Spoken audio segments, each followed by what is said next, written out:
Good morning. How is everybody this beautiful Friday? Um, this is such a cool spot.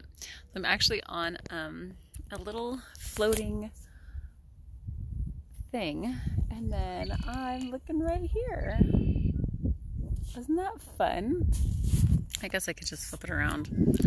But yeah, so I'm on this little bank. I don't know what it's called. Again, so I just had this thought as I was sitting here. I was like doing a little meditation and just being still and quiet because, that's part of really being, uh, close and connected to God and figuring out what you're going to do next. And I had been thinking about this topic for a while and how, I'm going to turn this so you can see the cool sky behind me. And those cool birds, do you hear them? Hey, Eric. So I was thinking about how often do we resist doing something because maybe it's uncomfortable, right? Maybe it's a time consumer or something that we're just not feeling that we want to do. But sometimes it's because we're afraid of looking stupid or feeling stupid, even if nobody's around. And so I wanted to share with you some experiences that I've had with this because even in childbirth, one of the reasons and one of the things that causes pain in childbirth is this feeling that you can't do what your body needs you to do. Meaning you will feel stupid if you opened up your mouth and growled or yelled or expressed any kind of feeling, emotion that wasn't in alignment with what other people thought was okay. And that causes pain. So just as that causes pain in labor and childbirth, it causes pain in your emotional healing and in your growth. Because if you're not willing to do things that are different, that push the limits and are uncomfortable, and sometimes they are really like weird looking. So like for me, one of the first things that I had tried that was really strange looking was the tapping, where you're tapping on different meridian points on your body that help to release negative emotional interrupts and static and stuff like that. Oh, I don't want to leave these, so I'm going to keep them with me.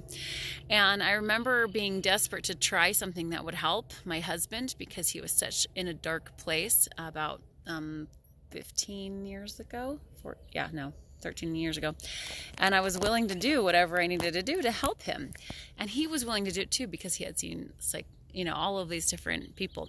And so it was funny because that's what worked. That's what helped him was this physical moving of the energy, and obviously prayer and all that. And sometimes that can feel weird for people too. Like if you've never prayed before and all of a sudden you're trying to connect with God and you're like, hey, God, who am I talking to? I feel like I'm talking to myself, right? And at first there's this discomfort and this feeling stupid, like, this is dumb.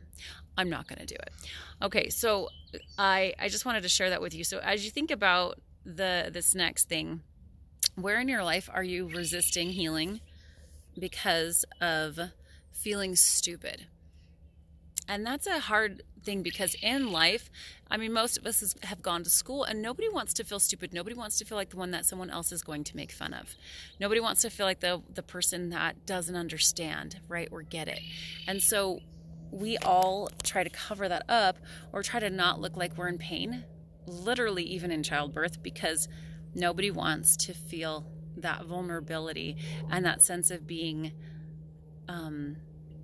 I don't have my crap together, or maybe I'm doing it wrong, or whatever.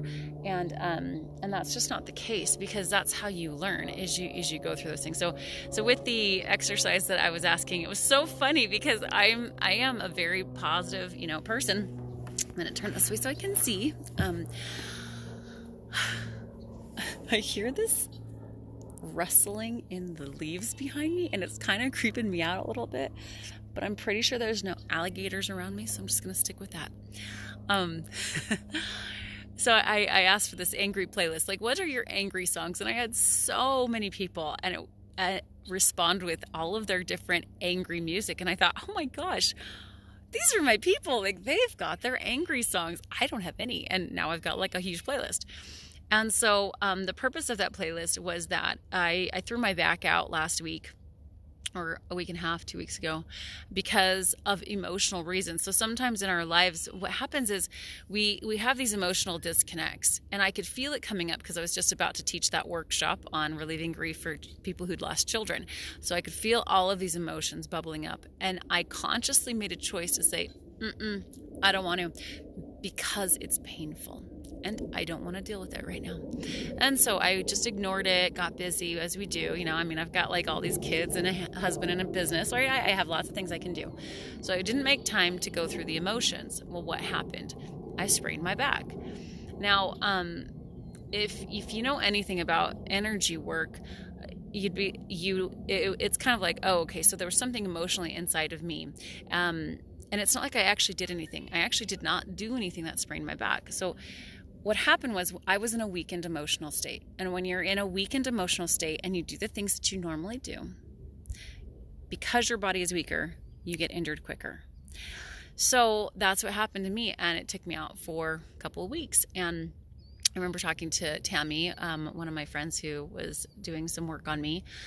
And she said, how do you feel about anger? And I was like, not super comfortable, actually. I actually don't like anger, because the last time I really screamed and yelled was when I found my baby, and that was super traumatic and something that I didn't want to re-trigger. And granted, I have had a few experiences where I've done this, and I'll tell you about them. But basically, because I didn't want to trigger that, I shut that anger down, because I didn't want to deal with the pain and the emotions that come with that. And so, even knowing this, I did it, right? Intentionally. So then back goes out. I have nothing to do but sit there. So I'm like, okay. She's like, listen to your angry songs, get some that you can relate to, and sing and sing and sing until the feeling moves through you. And so one night, I just couldn't get myself to do it. I don't listen to music like that. And I was laying in bed. This was like Thursday night, Friday night. And I could feel some of this anger well up inside of me, this emotion, this upset. And I almost went to my phone to watch a show, because I was like, I just don't want to. And I thought, you know what? I got to practice what I preach. So 10:30 at night, I look over at my husband. He's like sleeping. I'm like, hey, I'm going to go for a drive. He's like, all right, be safe, because he knows I got to process stuff, right? And so I immediately, as I get in the car, it starts to just come up, and I just start yelling questions to God, and one of them, and they were pretty dark, and I was not saying them nicely. I was yelling them, and I was like really just harnessing in that belly of emotion of just the why questions, right? Because sometimes those are the questions we want to understand, and we don't. And so as I was getting all of this out and just purging and purging and purging, I was trying to look for a place where I could go where it was quiet, where I could just sit and yell in my car. And so I found a church parking lot. It was still too lit up, but at least I got some stuff out, right? And then I started listening to the music. And as it was interesting, because I was like the beats and the feeling that was in the music was what I was feeling right then. And I listened to a few songs, and it felt complete. I was like, oh, that didn't take too long. It was like 30 minutes. And I drove around looking for another quiet place, and there wasn't. It was quiet, but it was bright, and I felt like I had done my work, and I had prayed beforehand. Isn't that funny? I just pray for space to be safe, because I don't want to get, too negative. But it helped me to purge the emotion of anger out by expressing it. And even Christ expressed his anger, right? Like, turned over tables in the temples, by what people were doing. Hey, Lavelle. That experience was uncomfortable. It did feel stupid sometimes. It did feel like I didn't want to do it, because it's easier to numb. But the problem with numbing is it doesn't go away. It is buried inside your body, and it shows up in physical ailments and in mental issues. And so for me, like sharing this with you, those are some of the things that when I do this course coming up on Tuesday, when we start, we're going to do every Tuesday for an hour for 4 weeks.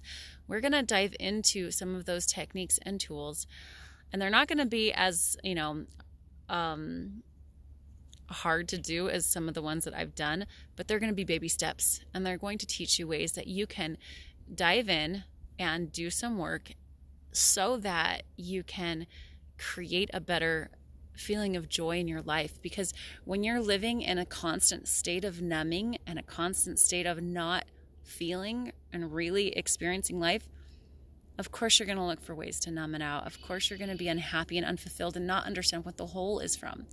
And so that's what we're going to go through in this course, is how to do those things. And it's a twofold thing. Like, the best way to figure out what your issues are is pick a goal. Pick a goal and then go to work. So this is kind of the backside of the work, because you got to change your actions and you have to change the emotional start of that. And where does it all start? It's from your past.